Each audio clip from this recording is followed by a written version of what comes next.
Hola, un saludo cordial a todos nuestros participantes. Continuamos con el desarrollo de este primer módulo, los fundamentos del comportamiento organizacional, abordando el contenido programático de la materia de aprendizaje organizacional y calidad de vida. Nos corresponde entonces hablar de las disciplinas que intervienen en el estudio y aplicación del comportamiento organizacional. Les comento que esto funge como un módulo introductorio para identificar exactamente a qué nivel de organización o en qué áreas incide el aprendizaje organizacional. Y por eso este punto no podía dejar de abordarse.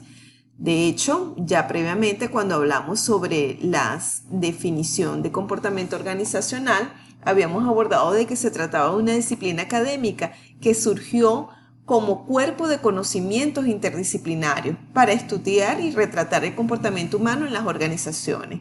En consecuencia, se trata de una ciencia del comportamiento aplicada que se conforma de las aportaciones de otro número de disciplinas, siendo las más predominantes la psicología social, la sociología y la antropología. Un enfoque sistemático de esta área de estudio parte de la creencia de que el comportamiento no es algo aleatorio, sino que se vislumbra como predecible. Es por ello que un estudio sistemático es la vía para hacer pronósticos razonablemente exactos, y ello depende de la búsqueda de las relaciones entre las causas y los efectos y basar las conclusiones en evidencia científica. Sin embargo, aunque quisiéramos aplicar principios universales, recordemos que la complejidad de las ciencias también dependen del objeto de estudio, y en este caso, siendo el objeto de estudio el ser humano, es poco más que complejo su estudio. Y en efecto, existen pocos, si hay algunos, principios sencillos y universales que explican el comportamiento organizacional. En las ciencias físicas hay leyes que son consistentes y se aplican en un rango muy amplio de las situaciones. Sin embargo, como ya lo acabo de indicar, la complejidad de los seres humanos limita la capacidad de hacer generalizaciones sencillas, seguras y sistematizadas sobre ellos. Es frecuente que dos personas actúen de forma distinta ante una misma situación y el comportamiento de la persona varíe con diferentes situaciones. Sin embargo, ello no significa que no sea posible efectuar predicciones válidas del comportamiento humano con una exactitud razonable.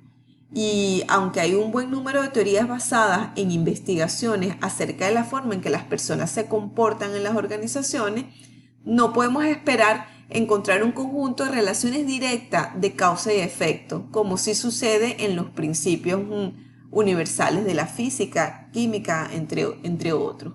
Las teorías del comportamiento organizacional siempre van a reflejar el objeto de estudio con el que tratan, es decir, las personas. Y siendo estas complejas, también va a resultar un tanto complejo las teorías que se desarrollen para explicar sus acciones. Repasamos entonces los componentes o los temas fundamentales que constituyen el campo de estudio del comportamiento organizacional, como lo son la motivación, el comportamiento y poder del líder, la comunicación interpersonal, las estructuras y procesos de grupo, el aprendizaje, el desarrollo y percepción de actitudes, procesos de cambio, conflictos, diseño de trabajo y tensión laboral. En la figura que sigue, se presenta el panorama de las principales contribuciones al estudio del comportamiento organizacional por parte de las disciplinas que intervienen en su estudio y aplicación. Fíjese que hablamos de la ciencia del comportamiento de la cual se trata, bien sea la psicología social, la sociología, la antropología, su contribución al estudio del comportamiento organizacional, la unidad de análisis, bien se trate del individuo, del grupo o del sistema de la organización, y el producto es justamente el estudio del comportamiento organizacional. Cuando detallamos lo que aporta cada disciplina, resulta interesante o predominante la presencia de la psicología, que es la que realiza mayor contribución al estudio del comportamiento organizacional. Así, No es de poca data los estudios que realizan psicólogos industriales y organizacionales, pero antes se enfocaban quizás en los problemas de fatiga, aburrimiento y otros factores relativos a las condiciones laborales.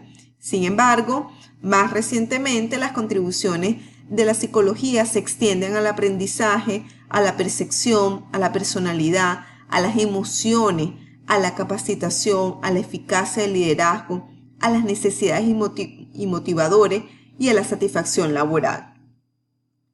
Seguidamente, si tocamos lo referido a la sociología más se refiere al estudio del comportamiento de los grupos en las organizaciones. Y algunos de los aspectos que han recibido conocimientos valiosos de los sociólogos en materia de comportamiento organizacional se refieren a la dinámica de grupo, al diseño de equipos de trabajo, a la cultura organizacional, a la teoría y estructura de las organizaciones formales, a la tecnología organizacional, a las comunicaciones, al poder y conflictos. La antropología también ha hecho aportes interesantes sobre todo al tratarse de estudios de las sociedades para comprender a los seres humanos y sus actividades.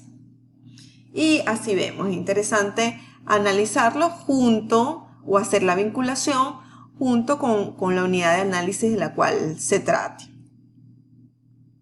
Ahora bien, el siguiente esquema es un poco más complejo y es porque establece los vínculos entre esos tres niveles de análisis, es decir, el individual, el de grupo y el organizacional.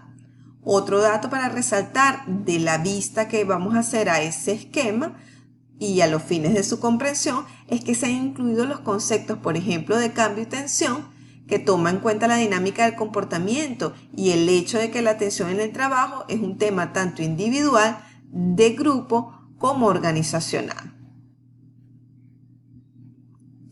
Fíjense que este resulta un esquema poco más complejo. Es interesante si tomamos como referencia el liderazgo, por ejemplo, en esa estructura organizacional, la estructura organizacional está relacionada con el liderazgo y eso significa afirmar que la autoridad y el liderazgo se relacionan.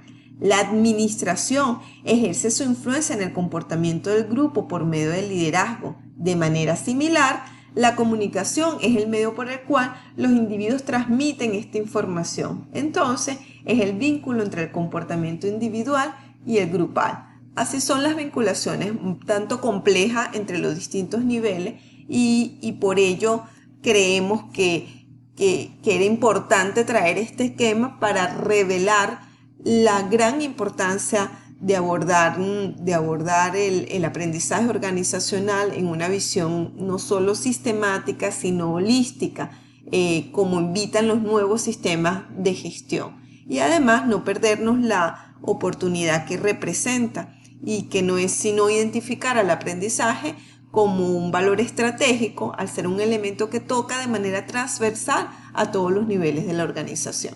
Y de hecho, en el próximo punto vamos a hablar de los retos y oportunidades que representa el aprendizaje organizacional como parte integrante del estudio de ese comportamiento organizacional.